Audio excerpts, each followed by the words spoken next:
आज छोरीको रुने दिन हो because today is her vaccination date आज यति धेरै क्लाउड थियो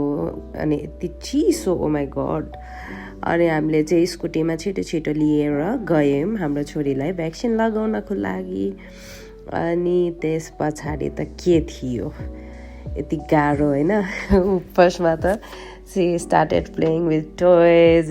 she was so happy roaming here and there त्यस पछाडि डक्टरको रुमभित्र छिर्ने बित्तिकै she started crying के त्यो भ्याक्सिन पनि हालेको थिएन अनि फेरि यु क्यान इमेजिन दुईटा खुट्टामा होइन एन्ड देन वी